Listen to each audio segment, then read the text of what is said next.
Ajeng Semeng, kini saatnya saya Dana Paramita mengantarkan sejumlah berita dari Bali. Berikut 3 di antaranya.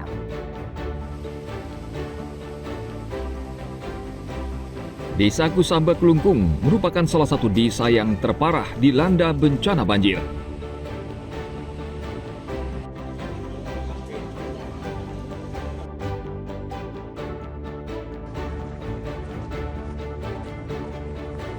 Polisi menangkap pelaku pemerkosaan terhadap seorang wisatawan asal Kanada di Nusa Penida Klungkung.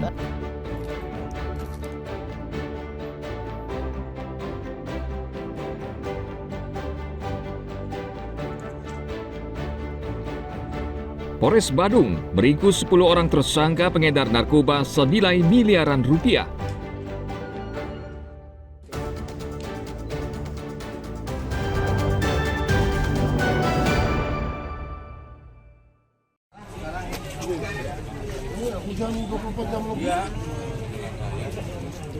Kabupaten Klungkung tidak luput dari bencana banjir yang terjadi pada hari Rabu 10 September lalu. Desa Kusamba merupakan salah satu desa yang terparah dilanda banjir. Akibat hujan deras, Sungai Candigara meluap dan merendam ratusan rumah di 4 banjar. Warga tidak bisa berbuat apa-apa. Mereka mengikhlaskan seluruh harta benda mereka rusak dan hanyut terbawa banjir. Banjir juga menyebabkan pohon tumbang dan tebing longsor di jalan menuju kota Gianyar. Akibat bencana tersebut, pemerintah Klungkung mengalami kerugian hingga 1 miliar rupiah lebih. Hal tersebut belum terhitung biaya dapur umum selama 2 hari untuk membantu warga. Setelah tim kita turun menghitung, sampai saat ini sudah kita temukan kerugian itu yang di masyarakat. Hitung-hitungan kita kasar dulu 1 miliar 412 juta. Seperti itu hasil setelah kita cross check ke bawah. Mungkin masyarakat belum ada yang lapor, kalau memang ada perubahan data ya tentu kita akan laporkan lagi nanti kepada atasan kita.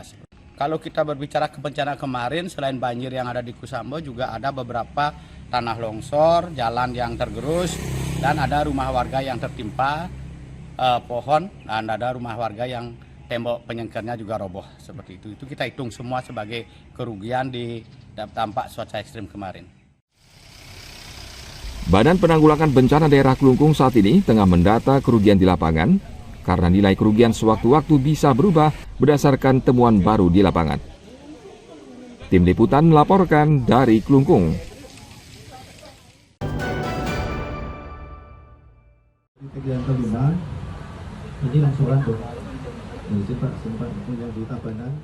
Banjir bandang merusak banyak fasilitas dan bangunan di sejumlah daerah di Bali.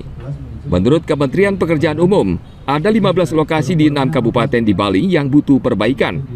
Menurut Menteri Pekerjaan Umum Dodi Hanggodo, pemerintah menganggarkan dana 8 miliar rupiah untuk memperbaiki kerusakan akibat banjir bandang. Dodi mengatakan, saat ini pemerintah tengah menginventarisir 15 kerusakan infrastruktur di Tabanan, Badung, Jembrana, Gianyar, Klungkung, dan Denpasar. Kemarin ini menganggarkan sekitar 8 miliaran, Mas. Macam-macam lah, ada kerusakan, rata-rata kerusakan semua lah. Kalau misalnya bersih-bersih, kalau kita bekas longsor kan mesti dibersihkan. Nah, di sungai itu meluap karena ada rob naik kan, karena ada pasang naik dan hujan lebat, sangat lebat. Terus ada sampah di situ, dan kemudian air sungai meluap masuklah ke pas. Jadi kita baru bisa pompa, walaupun underpass itu tergenang pada jam 9 pagi, tapi kita baru bisa memompa pada saat sungai, kedua sungai kanan kiri ini mulai surut. Mulai jam berapa itu? Jam 2 siang ya?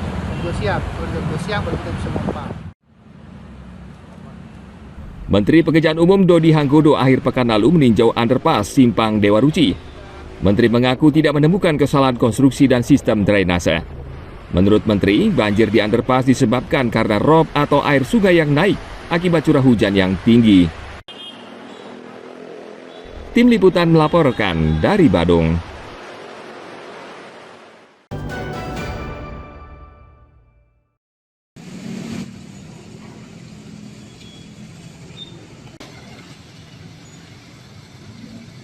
Banjir yang melanda kota Denpasar beberapa hari lalu menyisakan duka bagi para pelaku usaha kecil di bantaran Tukat Badung.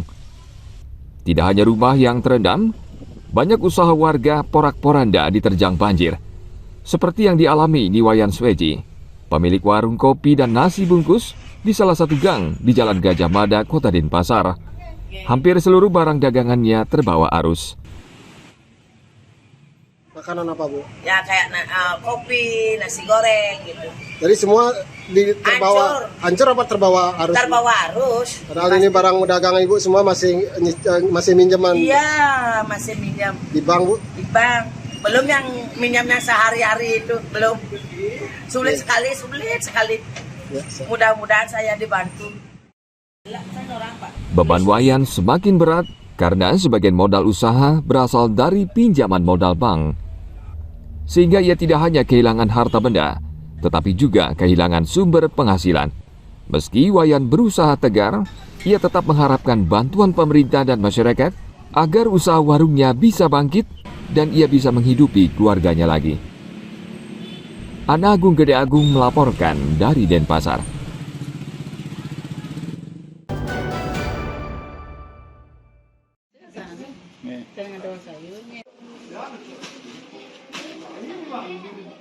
Pasca banjir bandang di Bali, pasokan bahan pokok mulai tersendat. Pedagang di pasar rakyat Gianyar mengeluhkan seretnya pasokan komoditi bumbu dapur yang masuk ke Gianyar. Akibatnya harga bumbu dapur mulai naik. Menurut Niko Mangwitari, salah satu pedagang di pasar rakyat Gianyar, banyak pedagang yang tidak menjual bumbu dapur karena tidak ada stok. Beruntung pasokan cabai lokal masih banyak sehingga kenaikan harganya tidak terlalu tinggi. Saat ini harga bawang putih naik dari Rp30.000 menjadi Rp32.000 per kilogram. Sedangkan cabai keriting naik dari Rp30.000 menjadi Rp35.000 per kilogram. Sementara bawang lokal masih bertahan di harga Rp30.000 per kilogram. Cabai merah, bawang putih Pak, karena alamat pengiriman efek cuaca. Bawang merah standar ya 30.000. Bawang putihnya dari 30.000 menjadi 32. Kalau cabai merahnya dari 30 sampai 35. Karena apa itu kenaikannya, Mbak? Itu udah faktor cuaca. Pengiriman agak lambat. Oh, mungkin karena banjir kemarin deh. Nggih, ya itu juga. Bawang 30 ngencer. Kalau cabainya, Pak? Cabainya 35. 35. Kalau bawang putihnya, Pak? Tetap juga. Berapanya? Jualnya 30. Pedagang meminta pemerintah segera bertindak karena khawatir harga akan terus naik sehingga merugikan pedagang dan masyarakat. Saat ini cuaca buruk masih melanda Bali dan berpotensi memicu gagal panen dan bencana banjir. Tim Liputan melaporkan dari Gianyar.